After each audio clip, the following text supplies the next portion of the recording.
Oleg estava sentado na cozinha, olhando para a garrafa de conhaque. Quase não sentia o gosto, apenas o calor que descia pelo esôfago. Esse calor não aquecia, apenas amortecia. Ele queria sentir algo diferente, algo real. Não um sorriso forçado, mas uma risada sincera e boba que simplesmente irrompe do peito.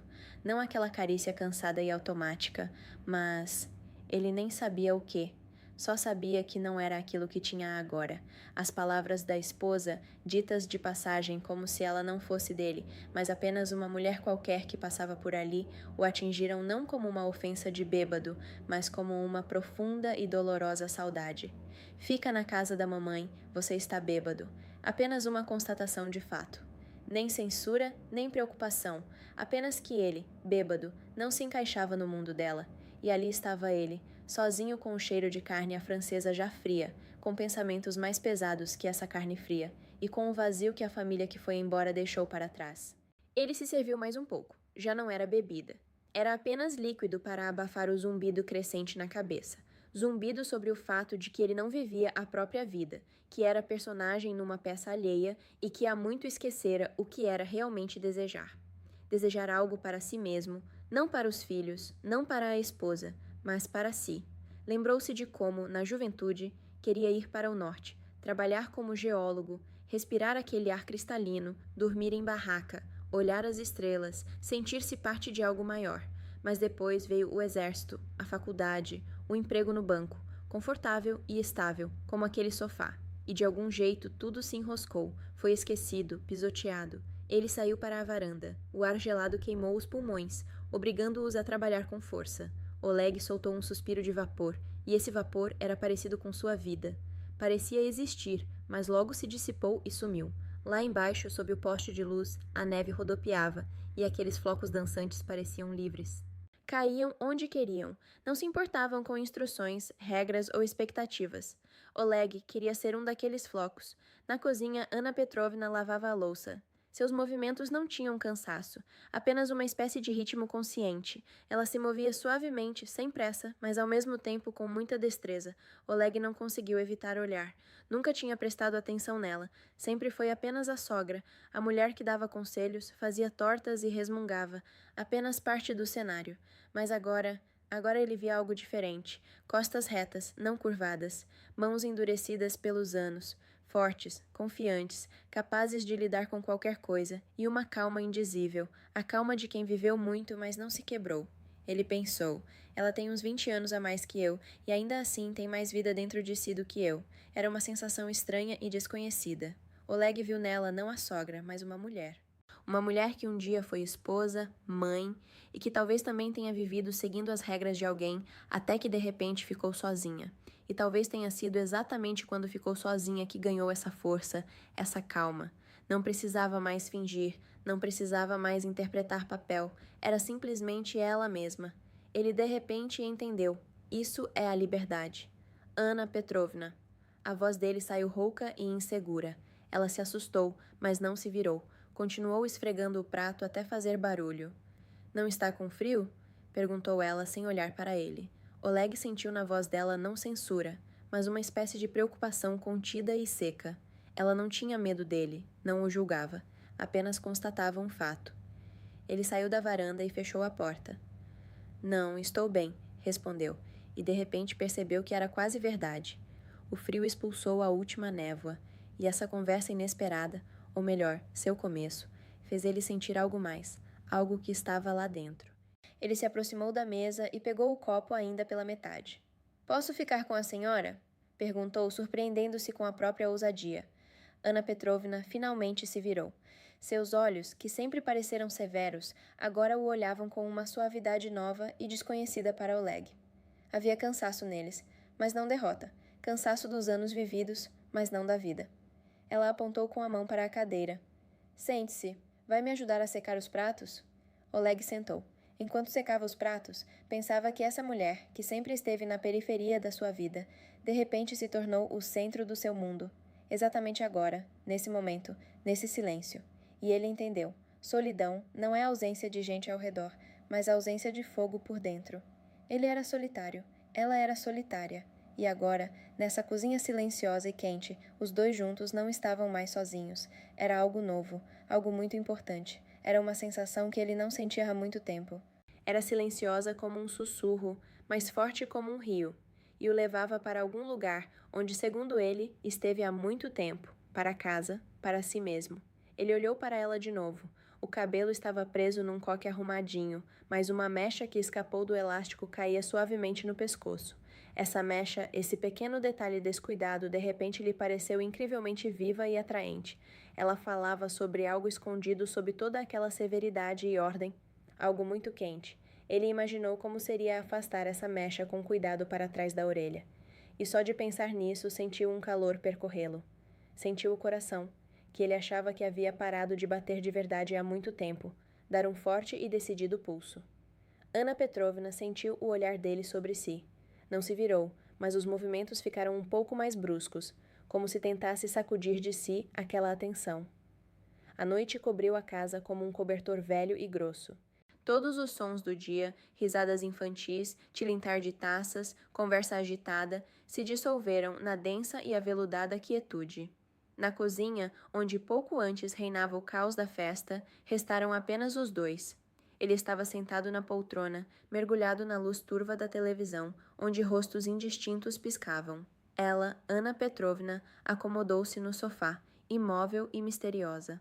O hobby fino que ela usava não era daqueles que as avós jogam por cima para não pegar friagem. Era de tecido leve e fluido, que parecia macio como seda, e delineava um contorno que, para a surpresa de Oleg, ainda era muito feminino. Oleg sentia como o álcool, que pouco antes parecia salvação, agora apenas intensificava a sensação de irrealidade do que acontecia. Parecia flutuar num espaço onde o tempo desacelerou seu curso. Cada movimento, cada inspiração e expiração tinha significado. Ele olhava para a tela, mas via ela. Ouvia os sons da televisão, mas ouvia o silêncio entre eles. E depois do seu marido, teve alguém? A pergunta escapou sozinha, sem preparação, como se alguém a tivesse empurrado de dentro. Ele não sabia por que perguntou exatamente isso. Talvez porque precisava saber. Será que era o único solitário? Ou havia alguém que sentia o mesmo, que conhecia esse peso, esse esvaziamento, essa falta de fogo? Ana Petrovna, que até então olhava para um ponto fixo, virou a cabeça. Seus olhos estavam calmos, mas algo brilhou neles. Talvez surpresa, talvez desafio. Não, respondeu ela. A voz era firme, mas havia algo nela que fez Oleg se tensionar, e então ela acrescentou quase num sussurro. E você achava que teria?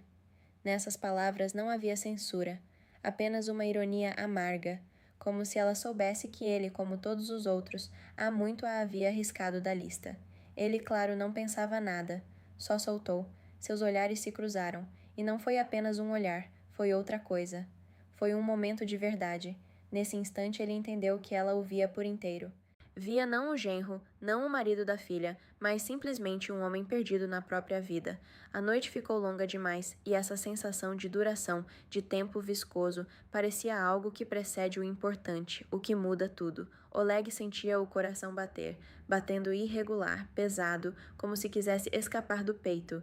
Ele fez um gesto que depois não conseguiria explicar. Colocou a palma sobre o próprio coração, como se o pegasse quente e pulsante, e o estendeu para ela, como quem diz: aqui está, é meu, mas agora é seu. Era ilógico, louco, mas naquele momento era a coisa mais verdadeira e honesta que ele podia fazer. Ana piscou rápido. Pela primeira vez naquela noite, sua calma medida foi abalada. Foi um gesto que dizia que ela não entendia, que não estava preparada para tanta sinceridade, mas ela não recuou. A respiração dela falhou, o peito subia e descia lentamente. Ela olhava para a mão dele, para o coração dele, e o olhar era ao mesmo tempo assustado e fascinado. Como se não conseguisse desviar os olhos, como se um ímã a puxasse para aquele lugar. E ele, sem saber o que fazer em seguida, simplesmente se levantou e foi até ela. Não disse nada, apenas se aproximou e a abraçou. Foi um abraço de duas pessoas que há muito não sabiam o que era calor. Abraçou-a não como homem abraça mulher, mas como pessoa abraça pessoa. Abraçou forte, fundo, como se quisesse tirar dela toda a dor, toda a solidão. E nesse momento ele sentiu como ela amoleceu. Não caiu, mas amoleceu mesmo, como se o corpo dela, tenso e contido por anos, finalmente recebesse permissão para relaxar, como se ela esperasse há muito por esse momento em que alguém simplesmente a abraçaria, sem exigir nada em troca, sem tentar usá-la, sem tentar mudá-la, apenas aceitando-a como ela era. A cabeça dela pendeu no ombro dele, e ele sentiu o sopro quente da respiração dela no pescoço. Com essa sensação, um arrepio percorreu seu corpo. Era tão simples, tão natural e tão incrível, como se ele estivesse abraçando não a sogra, mas algum pedaço esquecido de si mesmo há muito tempo. Os dois estavam frios, e agora finalmente se aqueciam. Chegou a manhã, e na cozinha realmente não restou nenhum vestígio. A louça estava arrumada no lugar, tudo brilhava de limpo, o cheiro de conhaque havia desaparecido, mas dentro de Oleg e Ana Petrovna ficou o calor, não aquele que dão bebidas alcoólicas ou uma lareira aconchegante. Algo diferente. Era vivo, trêmulo e os aquecia por dentro. Passou um ano, dezenas de dias, centenas de horas. Tudo na vida deles voltou ao normal. Mas agora, nos feriados em família, onde reinava a mesma agitação, os mesmos balões infantis e as mesmas saladas caseiras, entre eles havia um fio invisível. Esse fio era tecido de olhares que trocavam através da mesa, de sorrisos discretos que escondiam dos outros. Ficaram mais próximos, não no físico, mas na alma. A comunicação não mudou. Continuavam falando de coisas pequenas, tempo, saúde, mas atrás de cada palavra, de cada gesto, havia um segundo sentido não dito. Eles se entendiam pela metade da palavra, porque os dois eram solitários no meio da multidão. Oleg continuava vivendo segundo as instruções, mas agora tinha um pequeno canto secreto na vida onde podia ser ele mesmo. Esse canto estava onde estava Ana, no olhar dela, no sorriso dela, naquele calor que guardavam em segredo. Ele não conseguia entender o que era aquilo. Não era paixão de juventude, não era romantismo da maturidade. Era algo profundo, silencioso, parecido com compreensão e parentesco. Ele não se sentia culpado, porque não havia culpa, não havia nada pelo qual pudesse ser culpado. Havia apenas a sensação de que finalmente encontrou alguém que o via. E então chegou mais um aniversário do filho mais novo. De novo balões, de novo bolo. E de novo Oleg sentiu o mesmo vazio que o perseguia um ano antes. Ele se embebedou de propósito, não ao ponto de perder o controle, mas exatamente o suficiente para calar a voz da razão e dar liberdade ao coração. Sabia o que viria depois. Esperava por isso. Esperava como terra seca espera a chuva salvadora. Serviu-se mais. E a esposa, cansada e irritada, disse de novo: "Fica na casa da mamãe, você está bêbado." Dessa vez, nas palavras dela, nem havia sombra de cuidado, apenas frieza distante. Ela foi embora e Oleg ficou. Não sentia raiva nem dor. Sentia antecipação. E chegou aquele momento de libertação. Ele se aproximou dela sem dizer nada. Não sabia o que dizer, nem precisava. Tudo era compreensível sem palavras. Os dois sabiam o que aconteceria em seguida. Não era decisão. Era algo inevitável, como a mudança das estações. Ele apenas estendeu as mãos para ela, e dessa vez ela não se assustou. Pôs a toalha na mesa e virou-se para ele. Nos olhos dela não havia medo nem surpresa. Havia algo profundo, escuro e imenso, como um oceano no qual ele queria mergulhar, e eles se abraçaram.